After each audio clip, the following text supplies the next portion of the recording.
Hi all. Today we are going to discuss about classification of signals. Classification of signals like കടക്കുന്നതിന് മുമ്പ് എന്താണ് signals? Any physical quantity that varies with time. For example, നമുക്ക് എല്ലാവർക്കും അറിയാം ECG signals അല്ലേ? ഹാർട്ടിൻ്റെ voltage measure ചെയ്തിട്ട് എടുക്കുന്നതാണ് ECG signals. So that is a voltage varying with time. Another example we can take as temperature. നമ്മൾ continuous ആയിട്ട് ഒരു ടെമ്പറേച്ചർ നോട്ട് ചെയ്യാണ്. It varies with time. That is another signal. അപ്പോൾ പല ടൈപ്പ് സിഗ്നൽസ് ഉണ്ട്. ഇന്ന് നമ്മൾ ഡിസ്കസ് ചെയ്യാൻ പോകുന്നത് classification of these type of signals.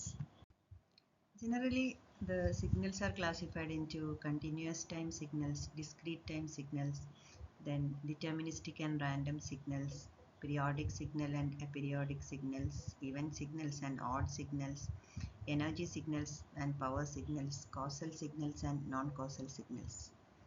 ഇത് ഓരോന്നായിട്ട് നമുക്ക് ഡീറ്റെയിൽഡ് ആയിട്ട് ഡിസ്കസ് ചെയ്യാം. കണ്ടിന്യൂസ് ടൈം സിഗ്നൽ എന്ന് പറഞ്ഞു കഴിഞ്ഞാൽ ആ പേര് പോലെ തന്നെ signals R defined for all values of T. അതേസമയം ഡിസ്ക്രീറ്റ് ടൈം സിഗ്നൽ എന്ന് പറയുമ്പോൾ ഡിസ്ക്രീറ്റ് ഇൻസ്റ്റന്റ് ഓഫ് ടൈമിൽ മാത്രമാണ് സിഗ്നൽസ് ഉണ്ടാവുന്നത്. ഇനി നെക്സ്റ്റ് കാറ്റഗറി എന്ന് പറയുന്നത് ഡിറ്റർമിനിസ്റ്റിക് ആൻഡ് റാൻഡം. ഡിറ്റർമിനിസ്റ്റിക് എന്ന് പറഞ്ഞു കഴിഞ്ഞാൽ it does not exhibit any uncertainty. നമ്മൾ ഏതൊരു പോയിന്റിലത്തെയും വാല്യൂ നമുക്കൊരു മാത്തമാറ്റിക്കൽ ഇക്വേഷൻ വെച്ചിട്ട് ഡിസ്ക്രൈബ് ചെയ്യാൻ പറ്റും. ഇവിടെ എക്സാമ്പിൾ ആയിട്ട് കൊടുത്തുള്ളത് നോക്കാം, ഒരു സൈൻ വേവ്. അപ്പോൾ അതിൽ ഏത് പോയിന്റിലും എത്രയാണ് വാല്യൂ നമുക്ക് ഡിറ്റർമിൻ ചെയ്യാൻ പറ്റും. അതേസമയം റാൻഡം സിഗ്നൽ എന്ന് പറയുമ്പോൾ അൺസർട്ടനിറ്റി, നമുക്ക് ഏതാണ് ഒക്കർ ചെയ്യുന്നത് എന്നുള്ളത് ഒരു വാല്യൂ നമുക്ക് പ്രീ ഡിറ്റർമിൻ ചെയ്യാൻ കഴിയില്ല. അപ്പോൾ the signal that is characterised by uncertainty is called as random or stochastic signal. Next classification ആണ് periodic signal and aperiodic signal. Periodic സിഗ്നലിന് ഒരു സ്പെസിഫിക് ടൈം പീരീഡ് കഴിഞ്ഞാൽ ഒരു പാറ്റേൺ റിപ്പീറ്റ് ചെയ്യും. അത് നമ്മൾ മാത്തമാറ്റിക്കലി റെപ്രസെൻ്റ് ചെയ്യുന്നത് X of T equal to X of T plus N T. ഇവിടെ ക്യാപിറ്റൽ ടി എന്ന് പറയുന്നത് ഒരു ടൈം പീരീഡ്. അതേസമയം അപീരിയോഡിക് സിഗ്നലിൽ എന്തായിരിക്കും? It will does not repeat at regular interval of time. Next classification, even signal and odd signal. Even signal mathematically represented as x of t equal to x of minus t. Example കൊടുത്തിരിക്കുന്നത് നോക്കുക, y ആക്സിസിൻ്റെ around y axis എന്താണ്? ഒരു mirror image ആണ് even സിഗ്നലിൽ കിട്ടുക. അതേസമയം odd signal എന്ന് പറയുന്നത് അല്ലെങ്കിൽ ആൻറ്റി സിമെട്രിക് സിഗ്നൽ എന്ന് പറയുന്നത് X of T equal to minus of X of minus T. ഒരു സൈൻ വേവ് അതിൻ്റെ എക്സാമ്പിളാണ്. അപ്പോൾ ഈവൻ സിഗ്നലിനെ നമ്മൾ സിമെട്രിക് സിഗ്നൽ എന്ന് പറയും, ഓഡ് സിഗ്നലിനെ ആൻറ്റി സിമെട്രിക് സിഗ്നൽ നിന്നാണ് വിളിക്കുന്നത്. ഈവൻ സിഗ്നലും ഓഡ് സിഗ്നലും കണ്ടുപിടിക്കാനുള്ള ഇക്വേഷൻസ് ആണ് ഇവിടെ കൊടുത്തിട്ടുള്ളത്. X E of T equal to half into X of T plus X of minus T.